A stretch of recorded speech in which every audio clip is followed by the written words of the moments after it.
ciclo vital familiar? Profe, Valentina. pues, se supone que pues un ciclo es como una serie de eventos, ¿no? Como lo decía en la lectura al principio. Entonces, pues es como todos esos eventos que se dan en la conformación de una familia, pues a lo largo de toda la historia de eso, porque pues obviamente una familia tiene que tener un inicio, un desenlace, y pues hablaban también de la muerte familiar. Entonces, pues es como eso, todos esos sucesos que se dan en ese proceso familiar. Claro, entonces aquí vamos a hablar un poquito de la diferencia entre ciclo vital individual y familiar, ¿cierto? El ciclo vital individual se toma en orden cronológico desde que la persona nace hasta que la persona fallece, ¿cierto? Hay diferentes etapas en la vida de las personas. Cuando una persona nace recién nacido, luego pasa a ser lactante, que es lactante menor, luego lactante mayor, después viene la etapa de preescolar, después de preescolar, escolar. Luego seguimos con adolescente en su fase inicial, media y adolescencia final. Y luego viene la etapa de adultez. Y asimismo es el ciclo vital familiar, ¿cierto? Tiene diferentes etapas desde que se forma la familia hasta que la familia termina completamente. Entonces vamos a reconocer cuáles son las expectativas sociales y las necesidades individuales, así como las tareas evolutivas y peligros en cada una de esas etapas. Vamos a emplear los elementos de cada ciclo vital que vamos a explicar para realizar el manejo anticipatorio en cada uno de esos ciclos. ¿Qué quiere decir manejo anticipatorio? Nosotros tenemos una serie de riesgos en cada una de esas etapas, entonces el deber es conocer cuáles son los riesgos propios de esa etapa y en la etapa anterior empezar a trabajarlos de tal manera que no aparezca o minimizar el riesgo de que aparezca alguna situación que ponga en peligro la existencia de la familia. Ese es una como de los mayores logros. Nosotros en medicina familiar lo trabajamos en el eje número 2. Después vamos a hablar un poco de eso. Entonces, fíjense que la familia es definida como el núcleo básico del sistema social. Todas las especies se organizan en sistemas familiares para garantizar la subsistencia, para transformarse de acuerdo al ambiente, etcétera, y que cada uno de los individuos logre crecer y desarrollarse, ¿cierto? Cooper es una de las personas que ha hablado más de la transformación de la familia y que ello presagia la enfermedad y la salud dentro de ese grupo familiar como unidad y en cada uno de los miembros que conforman esa familia. Entonces, en el siglo XIX la familia fue objeto de estudio, ya empezó a ser objeto de estudio, ya se decía que cada individuo pertenecía a un grupo específico y que ese grupo específico lo formaba dentro de valores o dentro o lo capacitaba para realizar algunas actividades específicas. Entonces, McLennan, por ejemplo, empezó a describir la familia desde un sentido matrilineal, un sentido patriarcal. Posteriormente, Bachofen empezó a hablar sobre la parte de promiscuidad dentro de los núcleos familiares, hablar toda la parte de familias que se enlazaban entre sí. Eso va a tener un nombre específico que lo vamos a ver ahora. Morgan describió las características de la familia desde la época del salvajismo, la barbarie y posteriormente la civilización. Cada una de estas etapas tiene unas condiciones particulares que hace que fueran desapareciendo en la medida del tiempo y fueran afianzándose como otras características que les permitían existir de acuerdo al ambiente en el que se desarrollaran. En Colombia, una de las mayores, una de las personas que ha estudiado más el desarrollo familiar es la doctora Virginia Gutiérrez de Pineda. Ella tiene varios textos, incluso es interesante que ustedes los pudieran conseguir, se pueden conseguir en la Librería Nacional si lo quieren tener. Ella habla sobre las diferentes características y la tipología de la familia en Colombia, como por ejemplo la familia de la costa es diferente a una familia de Amazonía o la familia del interior es diferente a la familia de los llanos, etcétera, y que esto a su vez tiene que ver con todo el estilo de vida de las personas, alimentación por la zona geográfica, por ejemplo, la manera en cómo, cuáles son las actividades que más realizan en un grupo familiar específico, de acuerdo a donde vivan, etcétera. Entonces, esta persona va a ser como un referente para nosotros en lo que tiene que ver con ciclo vital familiar. Barnes ya más adelante escribió que la familia es una estructura social a través de la cual la sociedad organiza las actividades para satisfacer las necesidades propias de la familia. Algunas de esas necesidades las medimos en el APGAR, por ejemplo, el tiempo, el espacio y el dinero, ¿cierto? Entonces, incluyendo pues otro tipo de actividades. Las familias de tipo poligámico, fíjense, se dividen en familias consanguíneas, familias punalúas y familias sindiásmicas. Entonces, la familia consanguínea es aquella que se constituyó por la unión entre hermanos y hermanas. La familia punalúa es en la cual hay un matrimonio de hermanos y hermanas, pero con colaterales. Y la familia sindiásmica es en la cual hay unión, pero sin cohabitar. Entonces aquí ya da paso a los orígenes de familias monogámicas. En la familia monogámica, al contrario de esta, que no había cohabitación, aquí ya hay una cohabitación. Aquí ya se reconoce el rol del hombre en el papel de la reproducción y empieza a tenerse una apropiación de la riqueza por el hombre. La familia monoparental, que es la que persiste después de esa, ya tiene diferentes tipos. Hay familias monoparentales que son muy comunes hoy en día, que se da cuando hay separación de una familia, que puede ser por disolución en una parte no normativa. Hay familias monoparentales por adopción, por inseminación. Hay familias que se forman por internet o hay familias sencillamente que son monoparentales porque deciden permanecer solteros en su vida, o sea, no organizarse con otras personas. Entonces, de aquí evoluciona ya a esta que es como una de las definiciones más amplias de familia. La planteó el doctor Gabriel Smilstein. Smilstein es uno de los padres de la medicina familiar en el mundo, es un médico norteamericano, uno de los fundadores de la medicina familiar, y nos decía que la familia es la unidad social básica en la cual dos o más adultos con o sin hijos, o también un adulto con niños, tienen el compromiso de nutrirse emocional y físicamente. Deben compartir recursos como el tiempo, el espacio y el dinero. Fíjense que él lo mencionó aquí y son los tres recursos que medimos en el APGAR. Los miembros de la familia frecuentemente funcionan en un lugar donde hay sensación de hogar. Entonces, la familia en sí es un sistema. La familia está organizada en sistemas más pequeños que llamamos subsistemas y en sistemas mayores que llamamos suprasistemas. Tienen un conjunto de costumbres propias, ¿cierto? Que nosotros como médicos debemos interrogar porque esas costumbres pueden incidir en el proceso de salud o la enfermedad que esté teniendo en este momento un paciente. La familia, aparte de eso, se presta ayuda mutua. Se dice que es el principal control de la conducta humana y está en constante transformación, ¿cierto? La familia que hay hoy no es la misma a la familia que va a estar dentro de un año o a la familia que va a estar dentro de 2 años por diversas situaciones que vamos a ir explorando.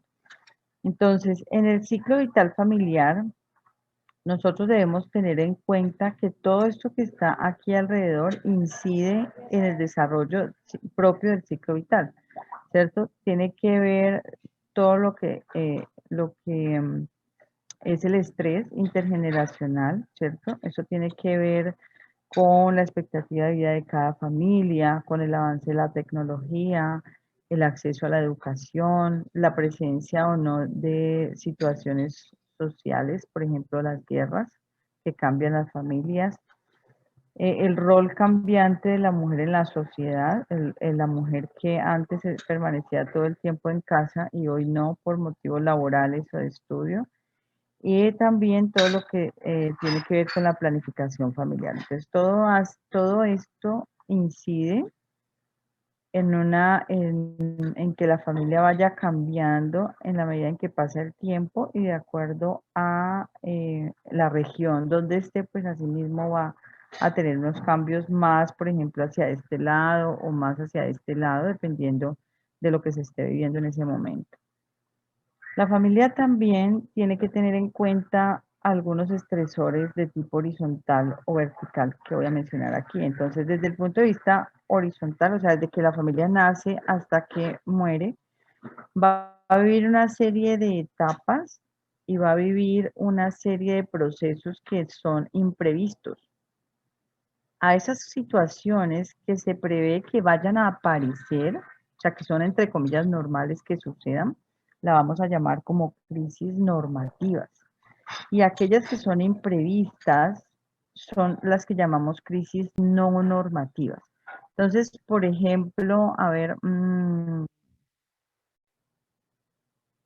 por aquí, Daniela, Daniela, ¿cuál podría ser un ejemplo de estas situaciones normativas? O sea, que yo espero que sucedan en el desarrollo de una familia.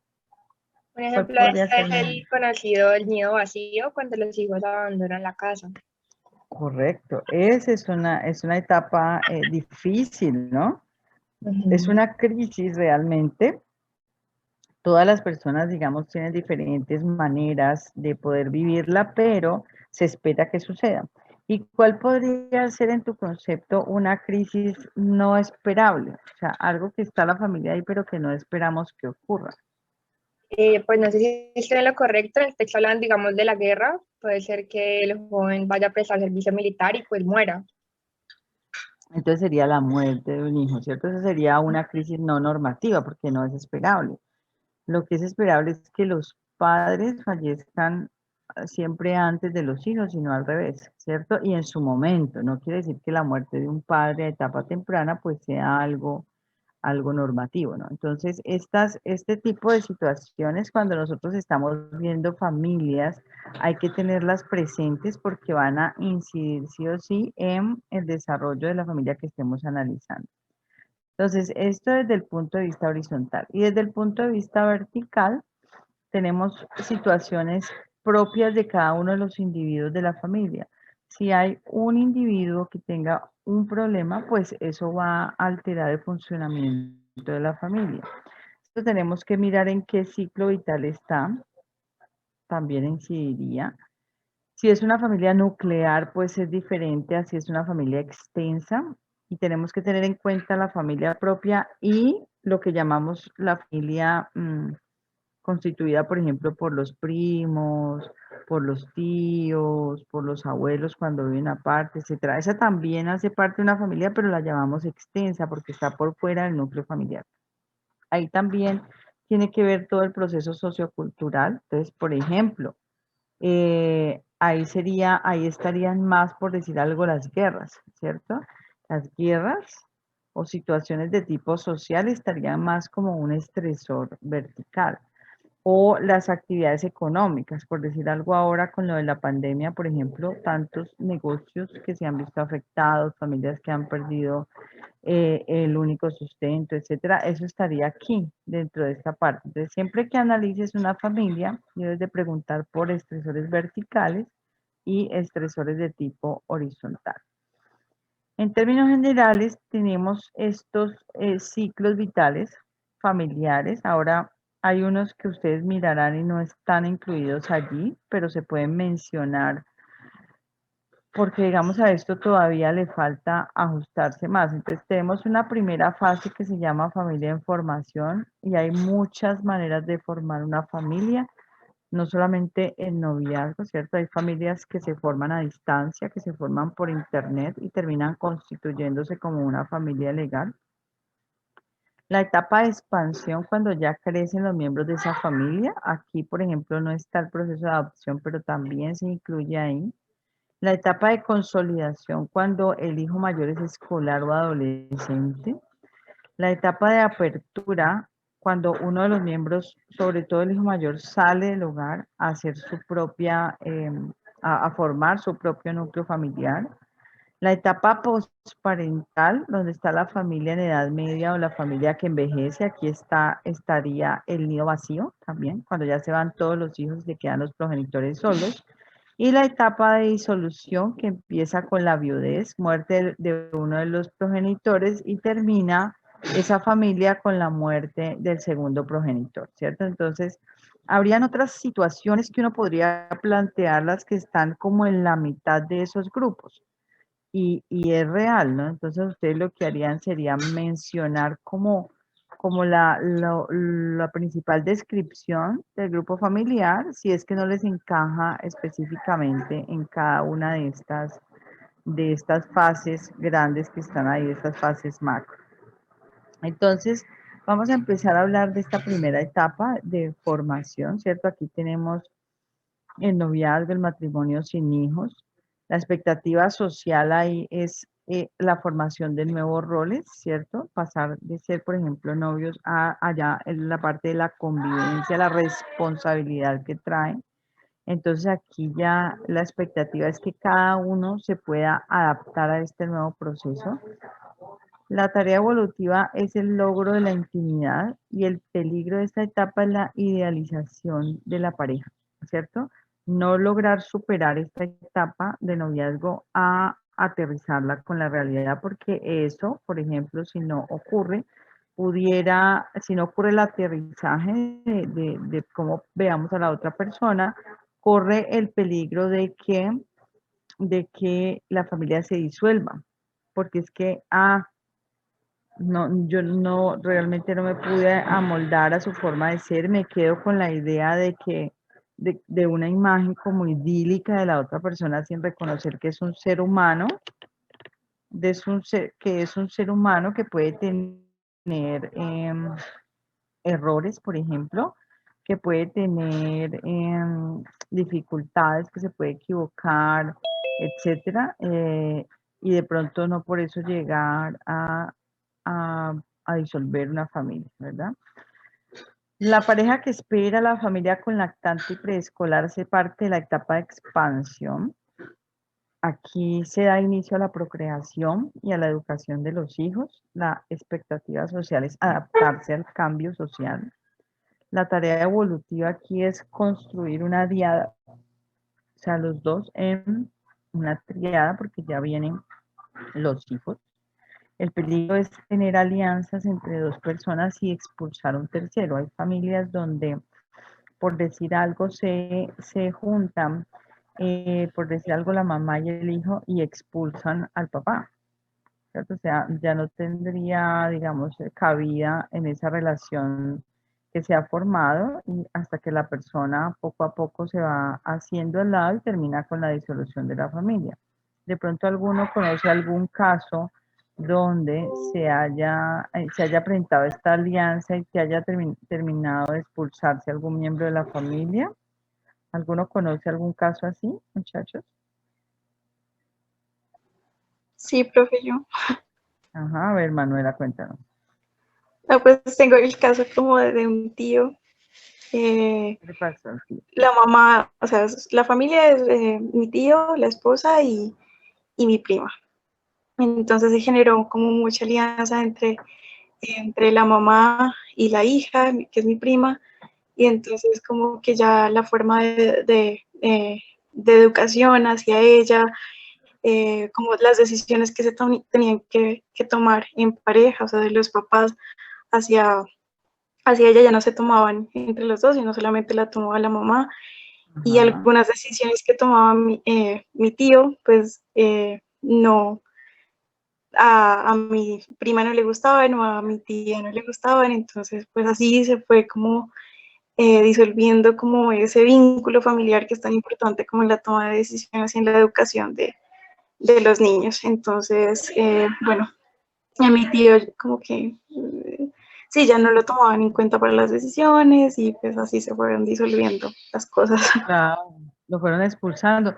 Y fíjate, Manuela, que eso es muy común hoy en día, ¿no? Entonces, si uno se pone a explorar, encuentra bastantes casos como esos, ¿no?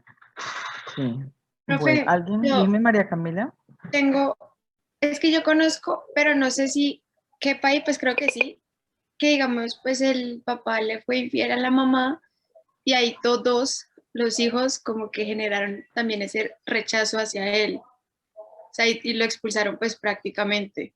También Correcto. entra ahí en ese... Correcto. Ajá, recordemos que esa es una situación de pareja, más no es de padres e hijos, ¿no? Sí, o Entonces sea, es de ahí hay pareja, pero uno, también los hijos generaron como ese rechazo hacia el papá, como por la rabia. terminaron expulsándolo, correcto. Ajá. Bueno, ese es otro ejemplo. Muy bien. Entonces, fíjense que esta etapa en expansión tiene tareas evolutivas y tiene peligros propios de la etapa.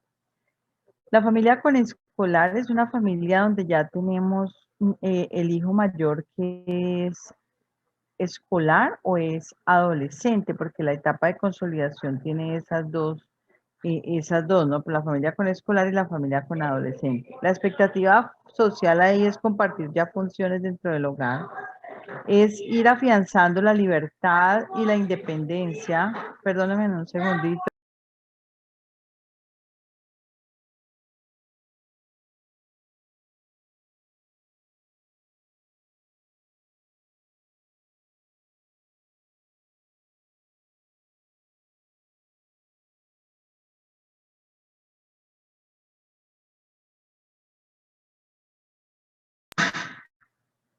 Ya, qué pena con ustedes. Ok. Entonces, la familia con escolar, la expectativa social es ya compartir funciones, la necesidad individual es el desarrollo de la libertad y la independencia de cada uno de los miembros. La tarea evolutiva principal es el desarrollo extrafamiliar. Fíjense que aquí ya necesitamos niños que empiecen a ser independientes en sus tareas por fuera del hogar y eso se llama colegio, ¿cierto? Niños que puedan ser desarrollando la autonomía progresivamente. Uno no espera que un niño haga todo solo, pero que sí se responsabilice de cosas que le competen para su edad. El peligro aquí es la sobreprotección, o sea, es hacerle todo a la otra persona, es no dejar que haga sus tareas solo, no dejar que organice su maletín, o sea, no dejarlo salir pues a jugar una pelota, obviamente usted puede estarlo observando, pero que de pronto se golpea con la pelota, no dejarlo correr, no dejarlo saltar, no dejarlo hacer. Ese tipo de cosas lo que hacen es minimizar las potencialidades de cada uno de los niños y al final pues va a ser como víctima de las demás personas de su edad. Entonces es un peligro que hay que identificar tempranamente. La familia con adolescente, la expectativa social aquí es poder conformar grupos, aquí no es de padres, sino de pares, de pares. La necesidad individual es la independencia del adolescente, la independencia progresiva. La tarea evolutiva es el desarrollo del compañerismo y el peligro es que se retenga el adolescente en el seno del hogar, ¿cierto? O sea, que no se le permita hacer.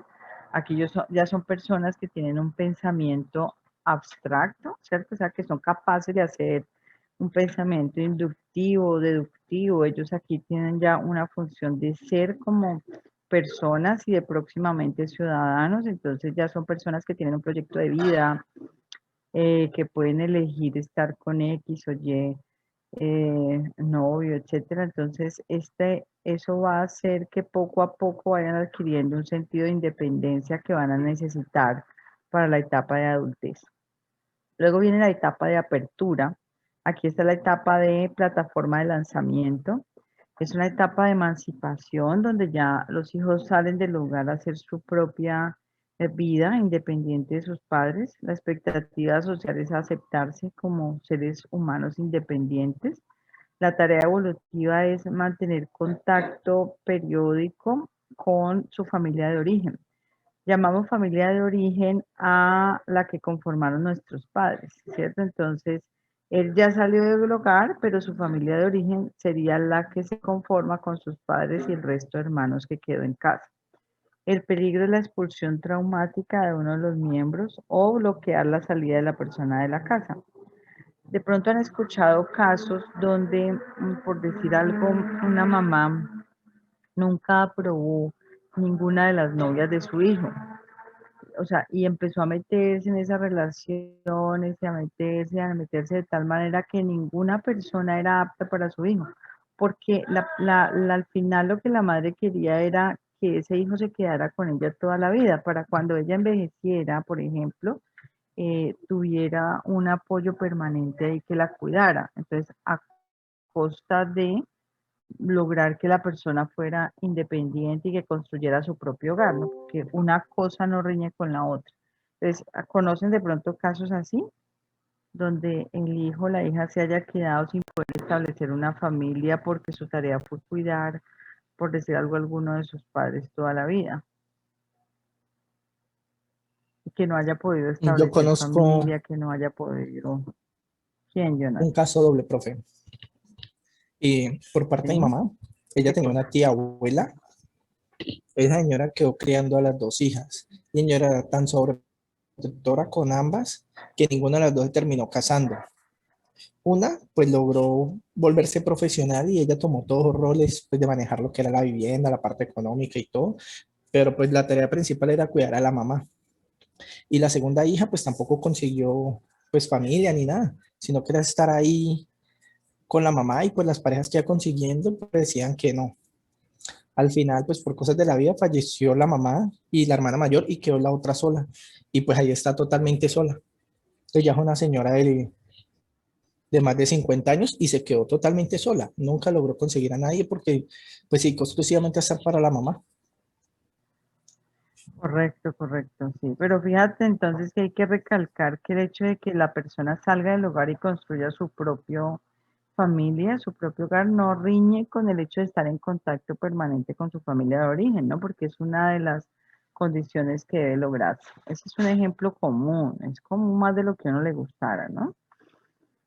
Vamos a mirar la etapa posparental, es una etapa de mucha reflexión, es una etapa en la cual ya la familia está envejeciendo. Aquí llegamos al nido vacío, a la jubilación. La expectativa social es conservar esas situaciones propias de cada una de la edad que está viviendo los progenitores, poderlas suplir, ya sea a través de la jubilación o del trabajo activo, ¿cierto?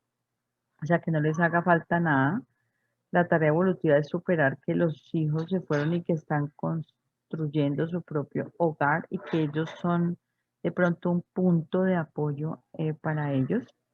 Y el peligro más importante es el abandono eh, de los padres por parte de los hijos, ¿no? Ok, la familia en disolución es una familia en la cual hay una expectativa social muy linda que es la cercanía de la familia de origen con los nuevos integrantes. En este caso, por ejemplo, los abuelos y los nietos. Se construye ese vínculo emocional que es un vínculo supremamente fuerte, ¿cierto? La tarea individual es enfrentar que llegamos a un momento en que ya crecimos y tenemos cierta edad con ciertos problemas y las personas pueden empezar a revisar cómo fue su vida hasta el momento y cómo va a ser ese proceso de envejecimiento, ¿cierto? Donde tengamos que enfrentarnos a eso. Entonces empieza una reflexión individual que puede estar acompañada de satisfacción o una reflexión individual que puede estar acompañada como de agotamiento, como de decir, bueno, yo por qué no hice ciertas cosas, ¿cierto? Entonces como de tristeza, de melancolía, ¿vale? Entonces, ¿cuáles son aquí las principales conclusiones? La familia es el ambiente primario de soporte de los individuos. El ciclo vital familiar lo podemos identificar para varias cosas. Uno, impulsar el autocuidado de las personas. Y dos, intervenir dentro del sistema familiar, ¿cierto? Entonces, vamos a hablar un poco de lo que son crisis familiares. Lo mencionamos ahora. Las familias a través del tiempo pasan por ciclos de ajustes, ¿cierto? De ajustes, de crisis para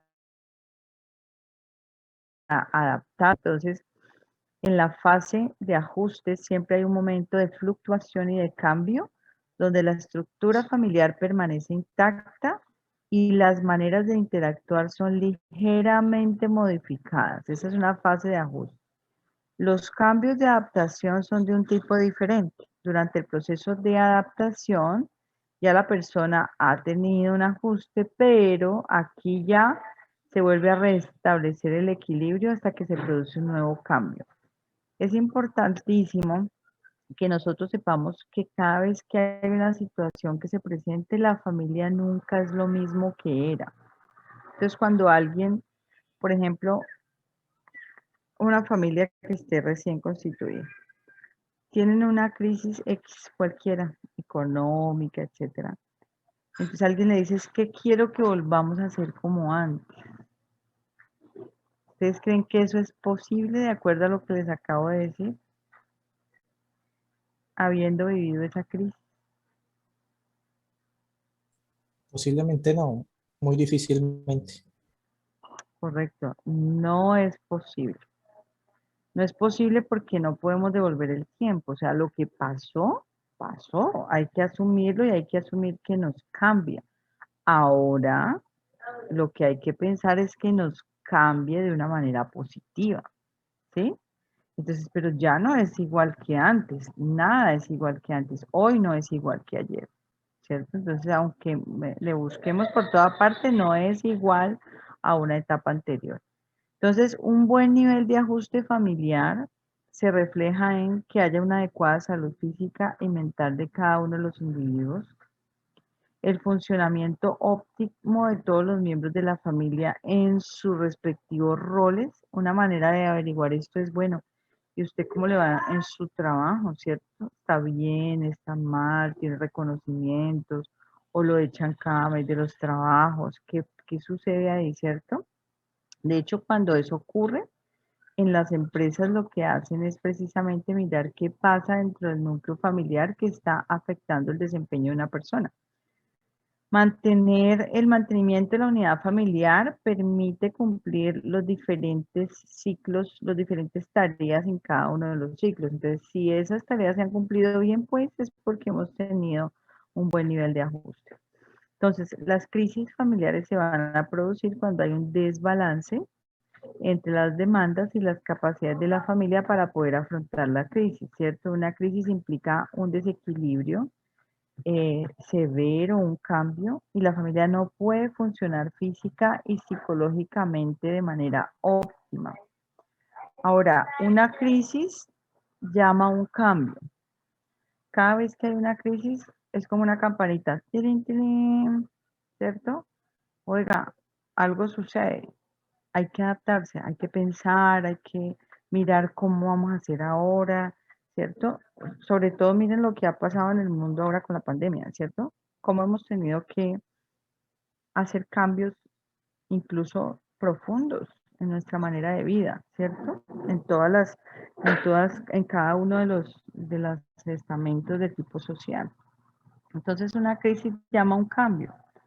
Cuando hay una crisis, el sistema familiar no sigue igual, algo debe surgir de ahí, ¿cierto? Entonces, eso que surge es propio de la fase de adaptación a las crisis familiares. Entonces, las crisis familiares son de dos tipos. Hay unas normativas esperables y hay unas que son no normativas. Entonces, las normativas son aquellas crisis que forman parte del ciclo de vida de la familia. Forman parte, o sea, todas las vamos a vivir, son momentos duros, algunos son alegres, otros no tanto, pero igual se van a vivir. Y las no normativas son las que se producen por eventos generalmente percibidos como catastróficos, o sea, inesperados totalmente y que pueden ser una amenaza para que esa familia siga junta, ¿cierto? Entonces, estas son crisis mucho más atropelladoras que estas. Entonces vamos a hablar un poco sobre las crisis normativas. En la crisis normativas, en la etapa de formación de pareja, una de las mayores crisis son, o las tareas que tenemos que vivir en esta etapa de formación de pareja es prepararse para el rol. Acuérdense que habíamos hablado antes de afianzamiento del rol. O sea, que hay que prepararse para el rol de ser hombre o mujer. Independizarse de la familia de origen, cortar ese cordón umbilical que nos trae a empezar a tomar nuestras propias decisiones, iniciar la formación de una identidad de pareja. Entonces ya salimos de acá y vamos a mirar aquí cómo vamos a constituirnos. A veces esa transición acá es pacífica, pero a veces es chocante, ¿cierto? Porque es que la familia de origen de la esposa dice una cosa y la familia de origen del esposo, y entonces al final ellos no saben qué hacer. Entonces lo que tienen que construir es su propia identidad, adaptarse a los roles nuevos, a nuevas tareas, generar esa intimidad de pareja, empezar a tener manejo del poder dentro de su propio hogar o repartirse este tipo de poderes y mirar cómo se van a resolver los conflictos. Todas las familias tienen conflictos, absolutamente todas. No hay familia donde todo sea amor y paz. No, la familia es así permanentemente. Eso es lo normal. Por eso tiene esas crisis que se llaman normativas.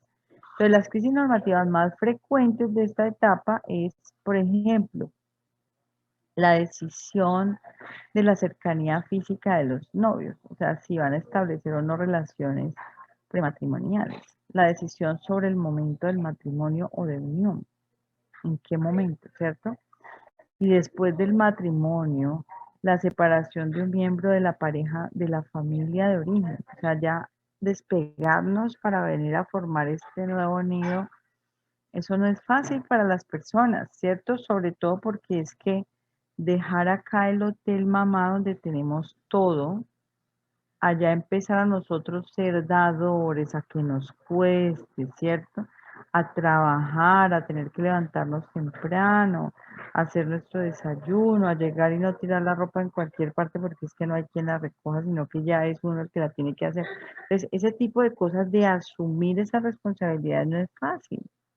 Y hay muchas personas que nunca en la vida lo quieren hacer y prefieren quedarse en el hotel mamá toda la vida porque es que es chévere, ¿cierto? Entonces ahí se presenta un conflicto cuando una de las dos parejas quiere seguir en ese rol y no quiere asumir el nuevo rol y los compromisos que eso implica. Entonces, estas crisis típicamente, por ejemplo, se dan con respecto al uso del tiempo libre.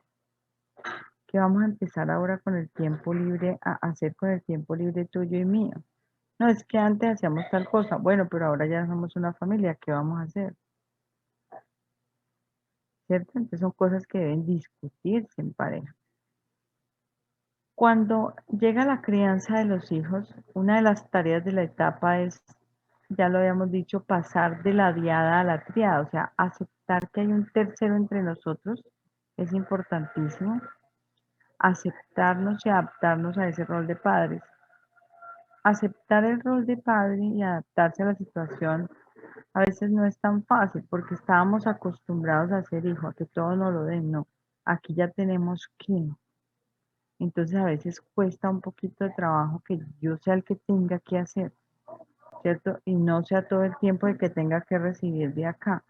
Entonces el hecho de que yo tenga que hacer, el hecho de que yo tenga que dar, pues tiene que tener un grado de madurez impresionante, ¿cierto? Entonces ese nuevo rol no es fácil de aceptar. Esa es una de las tareas de la etapa. Mantener ese vínculo madre-hijo es importante y cumplir con mi papel de crianza, porque es una nueva vida la que está formándose. ¿Qué patrones son los que yo le voy a pasar a la otra persona? Porque puede ser que la familia de origen acá tuviera unas características, pero de pronto yo no estoy de acuerdo con ellas. De pronto yo ya no quiero que mis hijos sigan estos patrones que habían acá, porque tal vez yo veo el espejo de muchas personas de mi familia y de pronto no quiero que sea igual. Entonces ahí es donde me aparto de acuerdo a mi pensamiento como persona adulta y empiezo a construir una nueva familia, ¿cierto? Dentro de este proceso, las crisis normativas más frecuentes son, por ejemplo, fantasías en la futura madre respecto al desenlace del parto.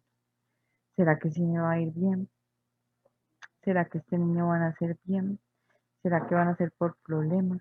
¿Qué pasa si no nace adecuadamente? ¿O qué pasa si tengo problemas? Después del parto, ¿cómo me voy a ver? ¿Será que me veo muy gorda? ¿Será que ya no me van a querer? ¿Cierto? Entonces, eso es importante. El marido aquí puede experimentar una sensación de que lo están excluyendo, que habría que entrar a revisar, ¿cierto? Y la crisis principal tiene relación con abrir una relación de dos para crearle el espacio a los hijos, ¿cierto? primero pues el primer hijo y luego los demás que vengan si la familia lo decide así. La familia con hijos preescolares, la tarea de la etapa es tolerar y ayudar la autonomía de los hijos. Esperar que este proceso ocurra de la noche a la mañana no va a ser, ¿cierto? Ellos poco a poco tienen que ir haciendo sus cosas. Al principio no las van a hacer bien, al principio no las van a hacer bonito, al principio no van a ser ordenados, pero el hecho de que lo hagan les ayuda a formarse como ser humano y les ayuda más adelante cuando sean escolares a hacer sus tareas y cuando sean adolescentes a ser responsables de sus cosas y cuando ya salgan del hogar a ser responsables de sus hijos más adelante. Entonces, este proceso del desarrollo de la autonomía empieza casi que en esta etapa. Entonces, por eso es importante el abordaje en este momento. Aquí inicia el proceso de socialización, o sea, ya la familia no es la única entidad social que conoce al niño, sino también que hay otra entidad social muy importante que es el colegio, ¿cierto? Aquí el niño va a tener normas y seguramente que si los padres han escogido algún colegio acorde a sus valores, pues van a ir como de la par, pero muchas veces es el colegio que le pueda tocar al niño, ¿cierto? Y de pronto la familia no está de acuerdo con muchas de las cosas que se hablan en el colegio. Entonces, este proceso los niños lo viven con cierta dificultad, digámoslo así, poderse adaptar a que el colegio tiene unas normas que hay que cumplir sí o sí. Entonces, de hecho, aquí uno encuentra muchos niños que en casa son tremendos. Los papás dicen, no, es que ese niño no hace caso, ese niño, uno le habla y no hace las tareas, ese niño es grosero, ese niño tal cosa, y resulta que el niño, las notas son excelente, excelente, excelente. Y los profesores dicen, no, es el monitor de la clase, es el más juicioso, aquí no da que hacer en el colegio. Entonces uno se pregunta, pero ¿por qué pasa eso? ¿Ustedes conocen casos así? De pronto primitos, amiguitos, vecinos.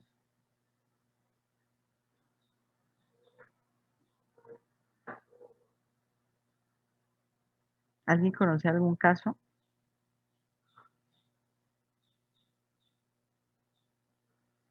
María Camila, de pronto. María Camila, Ivonne, No, no, profe, la verdad no. Andrés Felipe, Nicolás. No, profe, en ese caso no. Entonces hay muchos casos así donde uno aprecia que el niño en el colegio tiene un comportamiento y en la casa hay otro. ¿Ustedes qué pensaría que puede o qué es lo que influye, por ejemplo, en estos casos donde el Venga, niño profe, yo le hago una funcione, pregunta con eso. donde el Pues niño no sé si funcione esto bien incluye en en el el caso. colegio? Jonathan, No, no, no. Es un poquito diferente. Mi sobrino, pues por parte de mi pareja, él tiene un comportamiento con la mamá y en la familia de él. Y ya donde los abuelos se comporta totalmente diferente, es como si fuera otra persona. Y es como un choque, digámoslo, cultural de cómo lo quieren criar los abuelos, de cómo lo quieren criar los padres. Entonces es un comportamiento totalmente diferente en ambos espacios. No sé si eso entre es un ahí. ejemplo, claro, es un ejemplo. Y ahí tienen que ver mucho el hecho de establecer límites y normas, ¿no? Entonces el colegio por lo general tiene sus normas. Los niños no entran a cualquier hora al colegio, sino a la hora que es. Y tienen que comerse la lonchera en una hora que es, y tienen que hacer sus tareas en una hora que es, o salir a jugar en una hora que es, y ningún niño alega. O sea, el niño va y entra a la hora que le toca, sale al recreo los 20 minutos que le tocan, come la hora que le toca y hace todo y su desempeño está bien. ¿Por qué en la casa no puede ser así? O en ese caso que tú planteas, Jonathan, ¿cuál sería esa diferencia entre este núcleo familiar y este? ¿Por qué en un lado tiene un comportamiento y en el otro otro? ¿Tú qué dices? Yo creo que es más por digamos que por la forma de ser de los padres con respecto a los abuelos. Los Ujú. abuelos son como muy, no sé, a la antigua, quieren que sea muy, no, la palabra es más estrictos, son mucho más estrictos y quieren que las cosas se hagan en los tiempos que ellos desean. los padres son más como que quieren que el niño cumpla cada una de sus etapas y se va desarrollando individualmente. Entonces el niño, el comportamiento de los padres, pues va al ritmo que le han permitido los padres y él va cumpliendo sus cosas a su ritmo. En cambio, con los abuelos, al ser tan estricto, tiene que hacer las cosas ya, quede sentado y hasta que no termine, no se puede parar de cosas así. Entonces, como que esa estructura mental de que tienes que hacerlo y ahí como una orden, pues toca acatarla. No sé, creo que sería eso. Ujú. Y el niño, ¿cómo le va con eso? O sea, ¿dónde se comporta? ¿Cuál es el cambio que él tiene de un sitio a otro? ¿Cuál es un ejemplo? ¿Cuál podría ser? ¿Qué hace en una casa que no haga en la otra? En la casa de los padres juiciosos se maneja, pero tiene dificultades para comer. Come a la hora que quiere, ¿cierto? Pero ya con los abuelos son estrictos en su momento y come a las horas que son, pero mantiene más hiperactivo, tiene que estarse moviendo, no puede quedarse como ellos quieren. ¿Sí me hago entender? Ah, ok, o sea, por una parte cumple una norma, pero por la otra de pronto muestra como intranquilidad, ¿no? Eso, correcto. Lo ideal ahí sería que se compartieran como las mismas normas, ¿no? Para que el niño siga en su proceso de crecimiento. Sería interesante, ¿no? Hacer el análisis de esas dos estructuras familiares. Muy bien. Modelos de identificación. Allí vamos a ver los modelos de identificación. Yo, si me identifico con mi papá o con mi mamá de acuerdo a cómo él es, o de pronto que yo adulto quiera ser como papá o como mamá, también es importante. Y también dentro de estas tareas están las tensiones que se presentan dentro de los roles del trabajo y de la familia de cada uno de los padres. ¿Cómo las voy a superar? ¿Cierto? Porque todas las personas tienen o tenemos dificultades en el trabajo. Entonces, ¿será que todo eso es bien llevárselo a casa? ¿O cómo voy a hacer un balance entre la parte laboral y la parte personal? ¿Cierto? Entonces, las crisis normativas que se presentan aquí es, por ejemplo, el tiempo. Es una situación muy frecuente, ¿cierto? El tiempo para la recreación, el tiempo para la pareja, para estar en familia, el tiempo que se dedica a la crianza de los hijos, que puede estar en contrapunteo con la parte laboral, ¿cierto? La cantidad del número de hijos que vamos a tener y si vamos a tener menos, ¿por qué menos o para qué menos? Y si vamos a tener más, pues cuáles son aquellos recursos o qué nos impulsaría a tener más, ¿cierto? Entonces todo esto no es fácil, no son decisiones fáciles de tomar, pero pues están allí y hay que afrontarlas.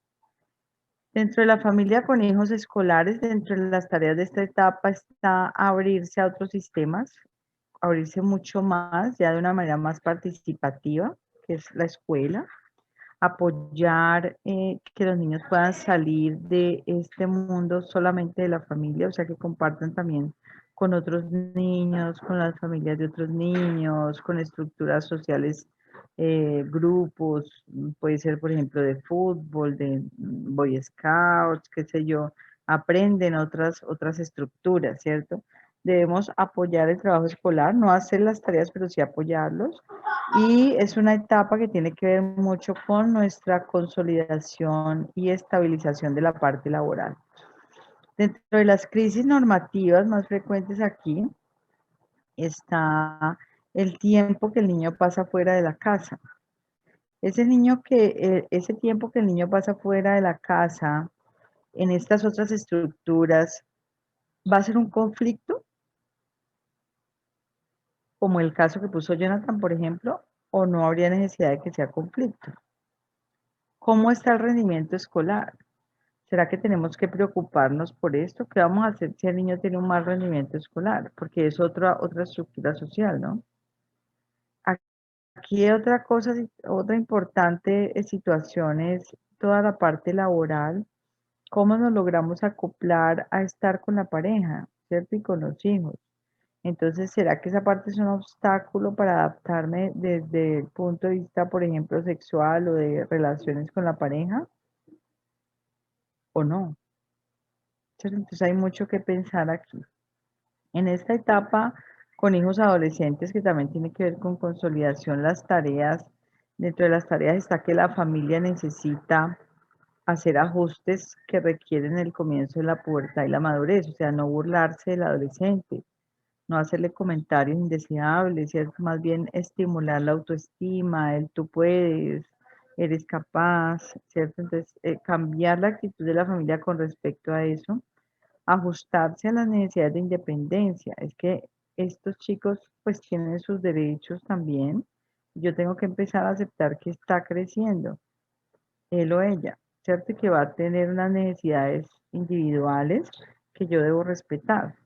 Reconocer que los amigos aquí van a ser importantes. Para el adolescente, los pares, que son los grupos de su edad, pues es la estructura social quizá más importante después de su familia, ¿cierto? Entonces yo quiero pertenecer a ese grupo de amigos, yo quiero que me inviten, quiero que cuando yo diga algo sea escuchado. Esa necesidad individual se traslada a una necesidad de etapa, ¿cierto? Entonces hay que empezar a mirar cuáles son estos grupos sociales con los que anda mi hijo, cuáles son esos grupos en los que él quiere pertenecer, ¿son grupos buenos o son grupos que le van a traer dificultad y empezar a conversarlos? Aquí hay que desarrollar mucho el sentido de la comunicación, apoyar el desarrollo de la identidad, ¿cierto? Y tanto de los hijos como de los padres, ¿no? Las crisis normativas más frecuentes, leámoslas. Bruce, Bruce, léelas por favor.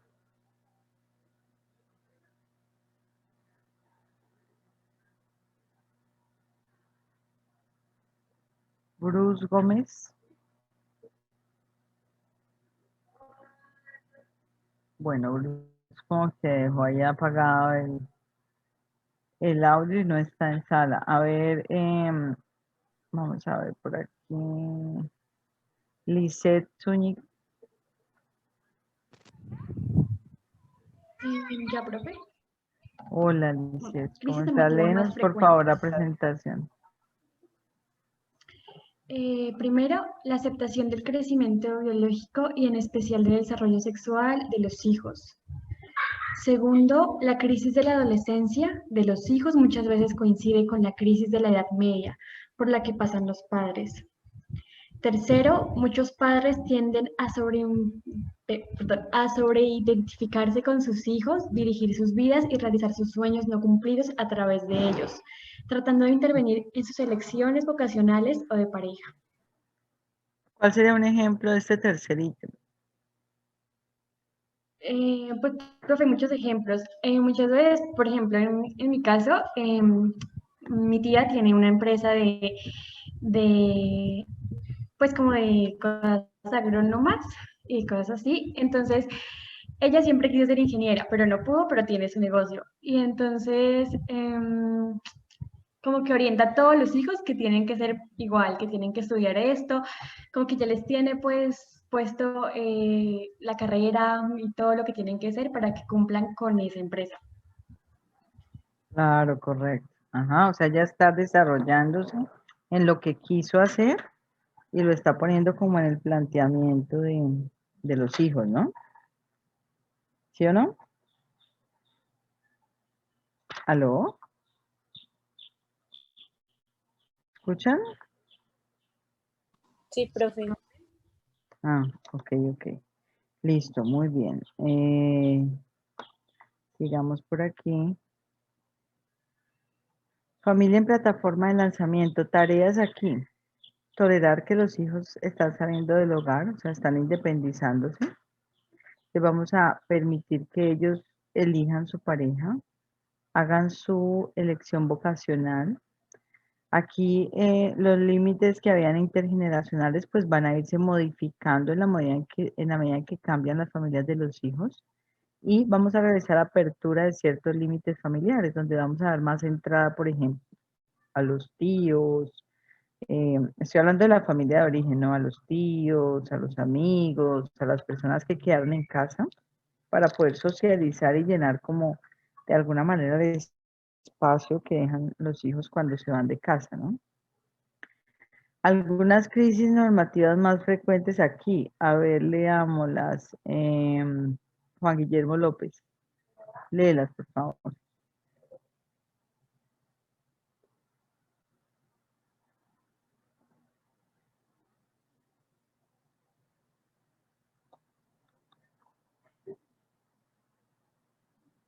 Juan Guillermo no está. A ver, Sí, profe, aquí estoy, que es que no me quería coger el micrófono, qué pena. bueno, Familia como plataforma de lanzamiento. Crisis normativas más frecuentes. Las familias que toleran mal el distanciamiento hijos-padres pueden presionar a sus hijos para impedir que se alejen. La salida de los hijos de la casa es un hecho conflictivo, especialmente para las mujeres. 2. El nido vacío. Cuando el último hijo abandona el hogar, para los padres la salida del hogar del último hijo implica aceptar definitivamente el envejecimiento y el comienzo de la disolución de la familia. ujú. Muy bien, ¿qué piensas tú de eso?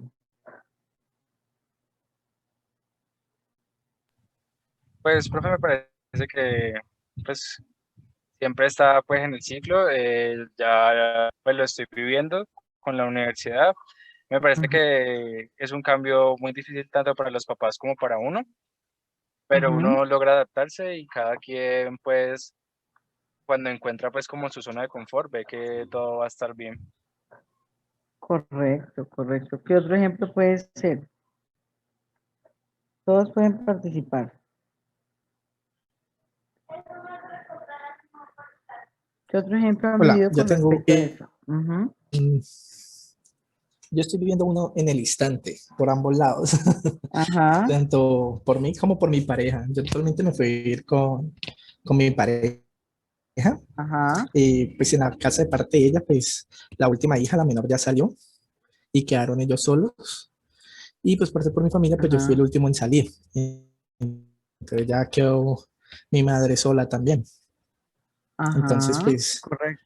nosotros hablando del tema con mi pareja, dice que pues que mi suegra es, no, que estar pendiente de ellos, que no vienen, que no llaman, que no Ujú, están ahí. Pero pues claro. la verdad es que cada rato están, o sea, la familia es muy unida por ese parte. Entonces, eso, cor- cambio por mi lado, pues no ha sido como traprensivo, porque pues yo viví solo antes de volver a la casa de mi madre un tiempo y mis hermanas ya se habían ido porque se casaron. Ujú, Entonces, pues estuve un tiempito y me fui alejando poco a poco y pues ya no vivo con ella, pero voy al menos una vez cada 15 días, entonces no ha sido como tan agresivo ese cambio ya, ok, ok. de visita. Ajá. Bueno, muy bien, pero fíjate que estas son cosas reales, ¿no? Se viven actualmente y se viven por Sí, muchas de personas. hecho me estoy aprovechando mucho la clase. Sí, eso pasa. Todo el mundo empieza, eso me pasa a mí, eso me pasa a mí. Bueno, muy bien. Entonces, estas crisis aquí, fíjense que sobre todo este primer punto, familias que toleran mal el distanciamiento de los hijos, ¿no? ¿Esto qué puede generar en la familia de origen? Ya les dije que la familia de origen es la que quedó atrás de los padres y esto, ¿no? Qué puede pasar ahí?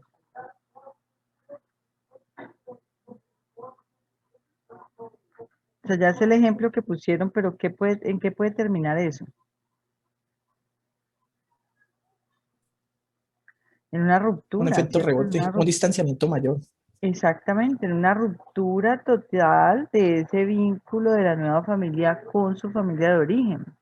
Entonces ya, si de pronto teníamos problemas, ahora se utiliza eso ya para romper definitivamente con la familia de origen y eso no es sano.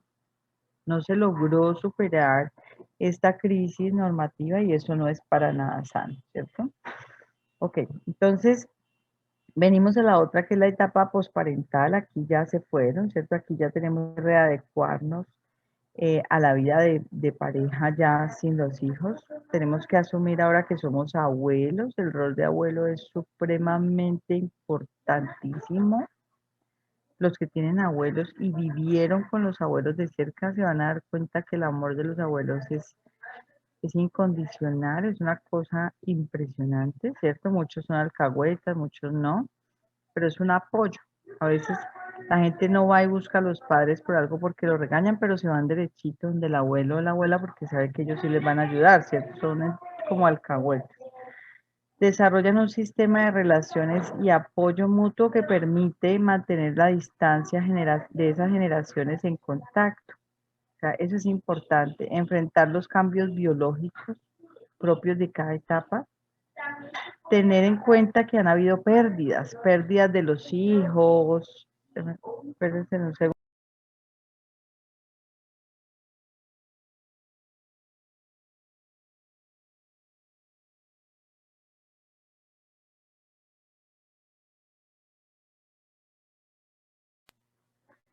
enfrentarse a las pérdidas, ¿cierto? Enfrentarse a la soledad, por ejemplo, y la muerte de la pareja.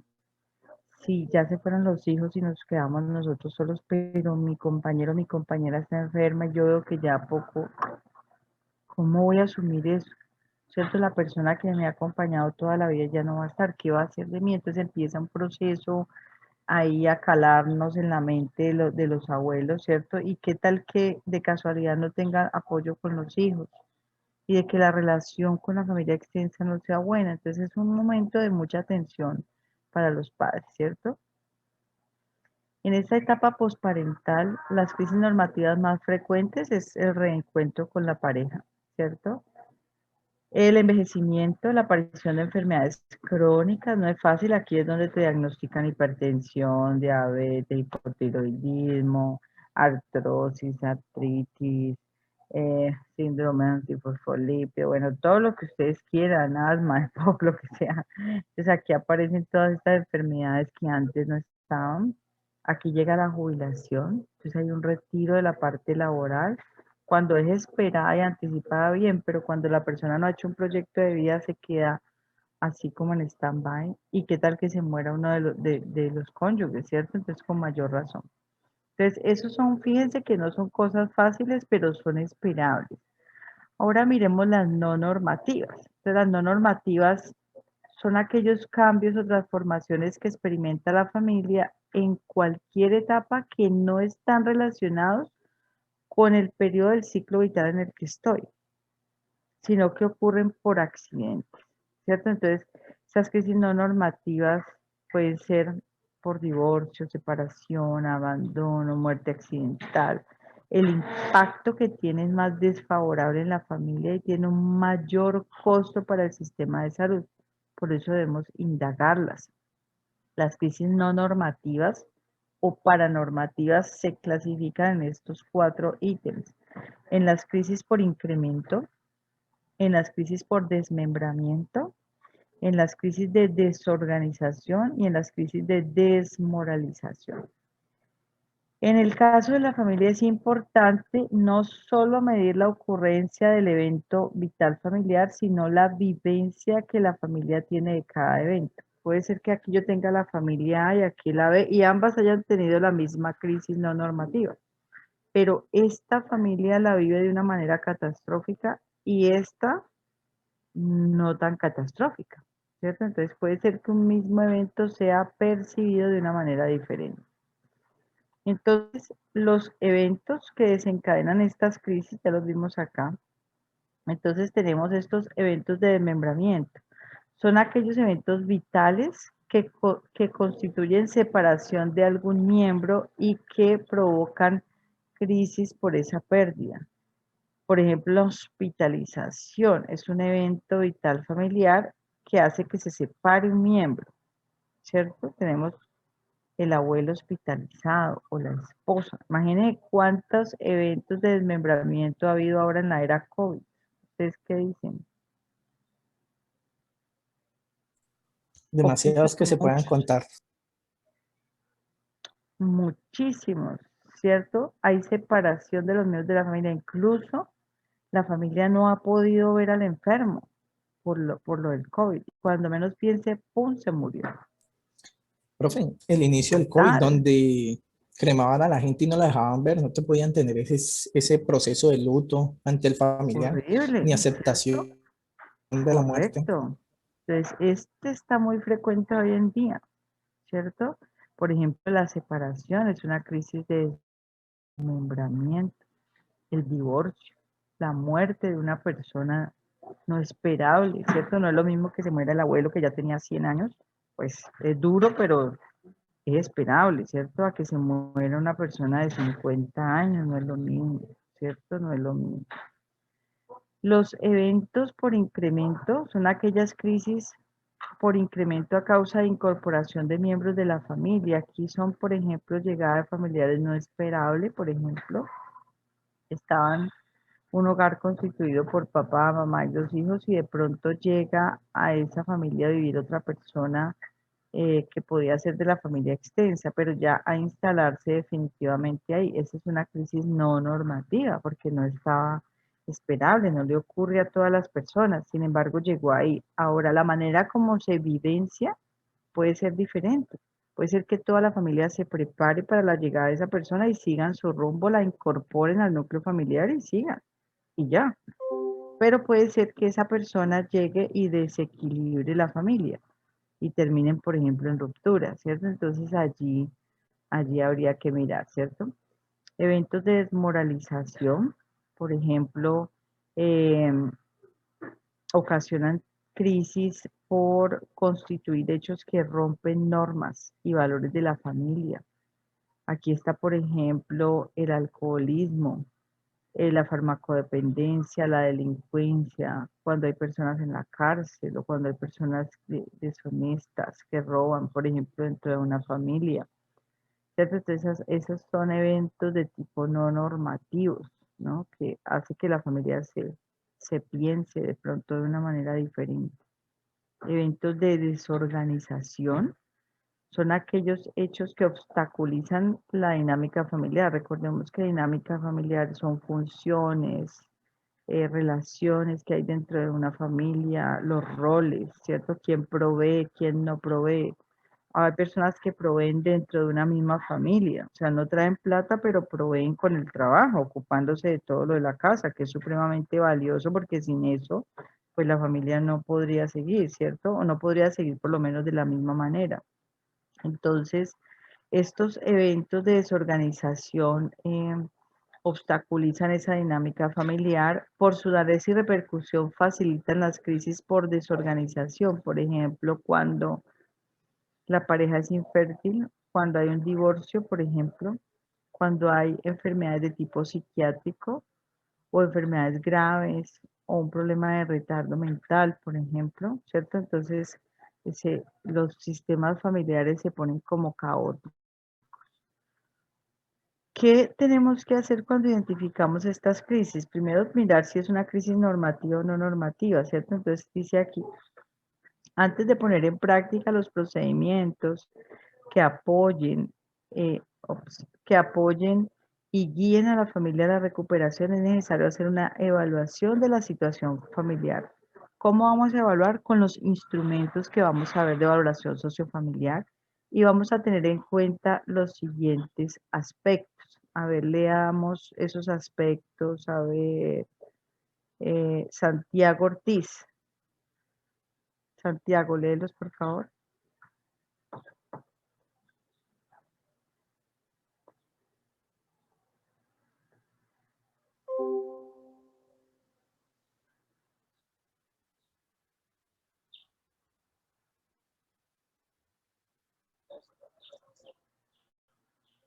Perdón.